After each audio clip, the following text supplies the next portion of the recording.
Hello and welcome to the next LL Esports Roundup, where we cover Worlds 2022, Group Stage Day 4. Down in the description you'll see 3 links: Twitter, YouTube memberships, and Discord. Twitter, follow me there. I'd really appreciate it if you shared my links that I put on Twitter, retweet them or like them or do whatever. YouTube memberships, $3 supports me.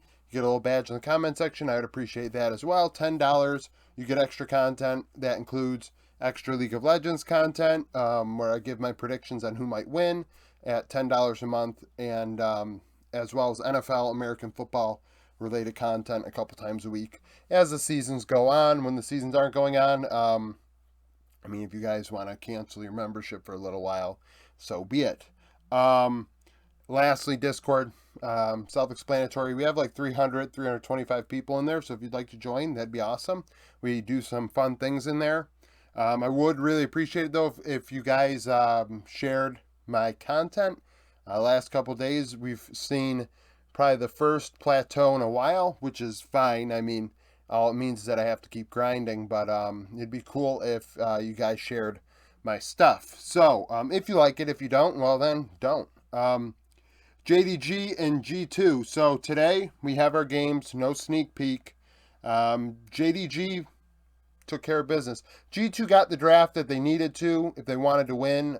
Silas and Seraphine, 2 picks that we know are definitely G2's stronger picks when it comes to mid lane and AD carry, but can get the job done.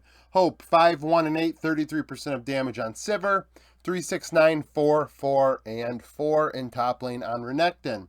Yankos 4-3-9, 27% of G2's damage on a Graves, and Broken Blade 4-2-5 on a Darius. Yes, we had a Darius top lane. So G2 tried. They got freaky.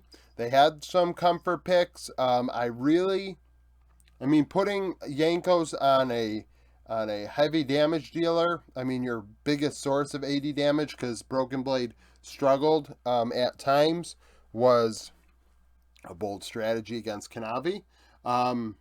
They kept it close for a long time, though. You can't deny that. G2 definitely gave JDG a run.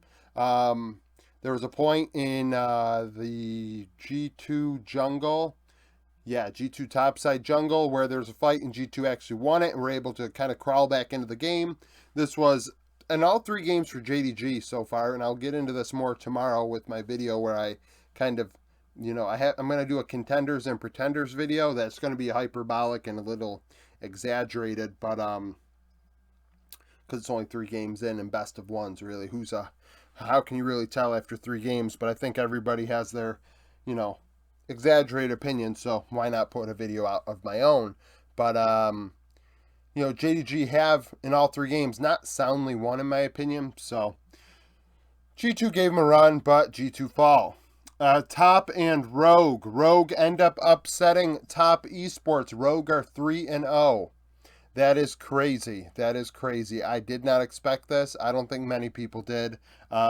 Rogue are in the group of life, so yes, I did expect them to be the Western team with the best chance of getting out of their group, given DRX was in their group. And Top are looking like the LPL team, like I thought JDG would be it, and JDG have tried, but they win late game team fights and win their games. But Top look like that LPL team that has imploded. Every year there's one. Top is looking like that team. Comp went 9-2-5, 31% of damage on a Callista. Larson 4-0-10 on Victor and mid. Knight 3-1-3, 40% of the team's damage on Azir. And Jakulev 2-4-1 on Varus. Just all around terrible game by Top.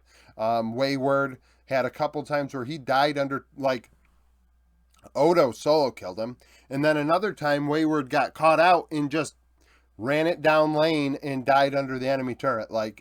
It's just crazy. I honestly will not be surprised if King TM plays when they play next. I would not be shocked at all. I've never seen Wayward play so poorly. And I know some people are hard on Wayward, and honestly, I don't want to be too hard on him. He's only 18 years old. This is his first event, international event.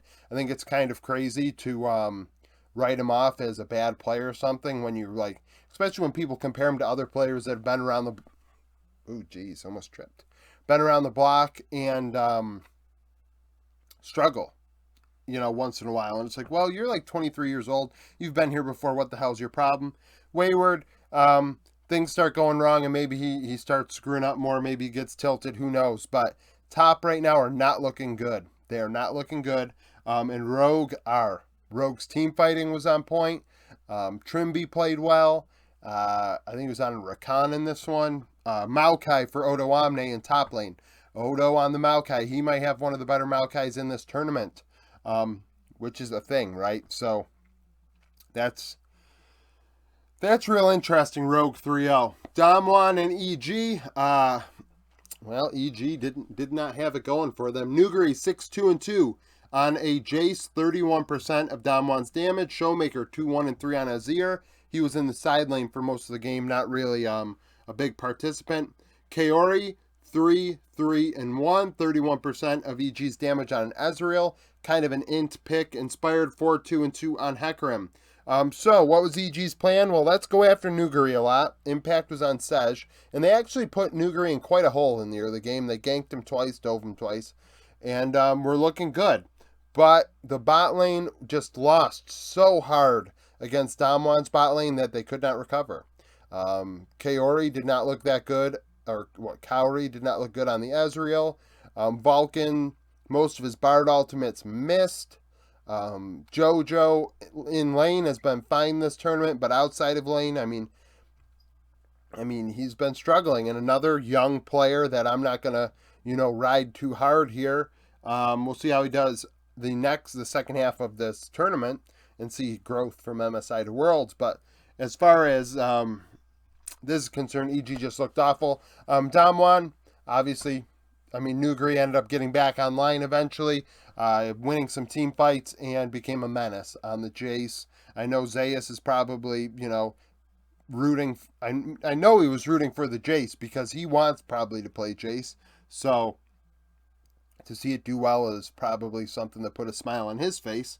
But otherwise, Damwon just win the game pretty easily. 100 Thieves and RNG, expected result. Expected result. Level 1, RNG got a kill on Someday. Someday was trying to do the tri-bush in bot lane, cover that for some crazy, reason, and, didn't work. He died, and so RNG just ran away with it after that. Gala 9-0-5, 39% of damage on Kesa. Jahu 405 on Akali.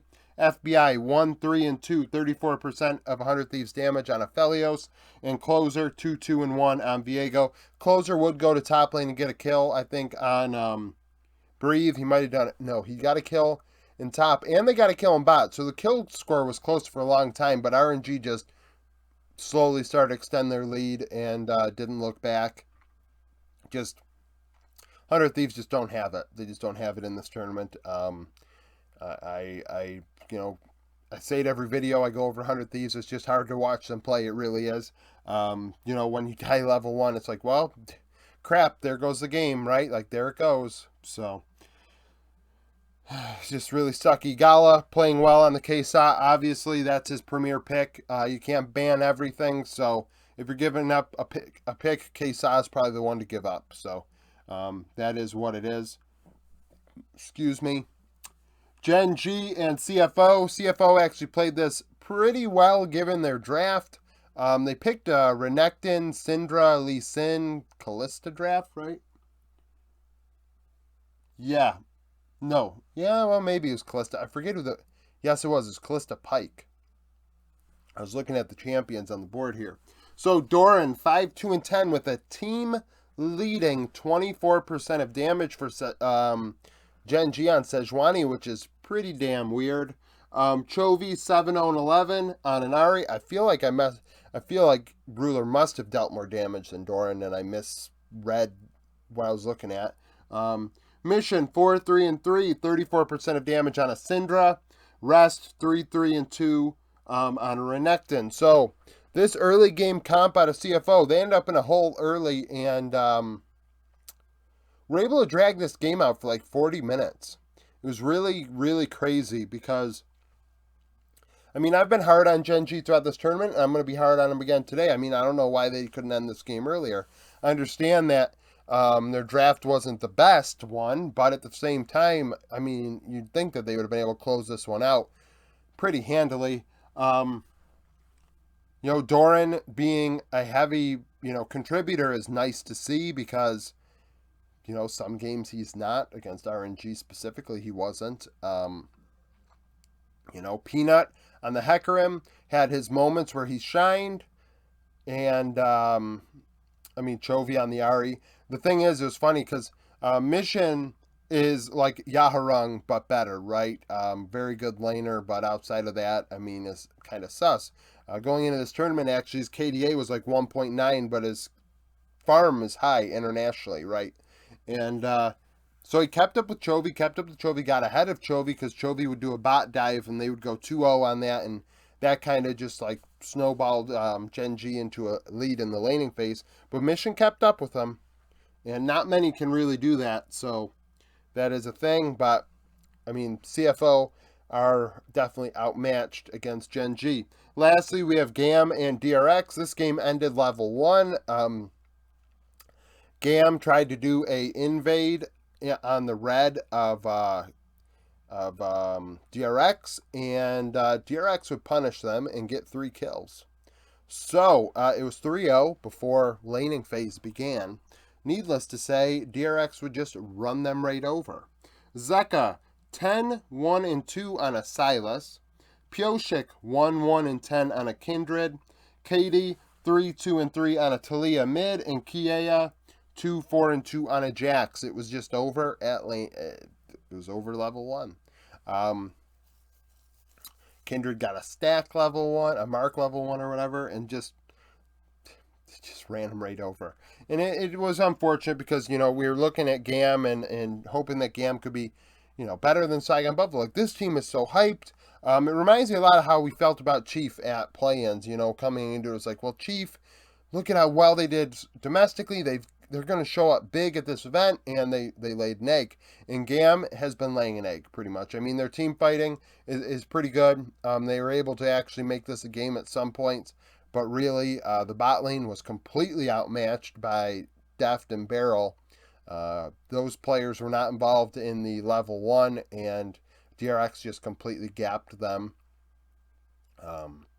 And it just, I doubt Juhan. I said it yesterday, and I'm going to say it again. Juhan is not coming back into this lineup. DRX is a lot better with Pioshik than without him.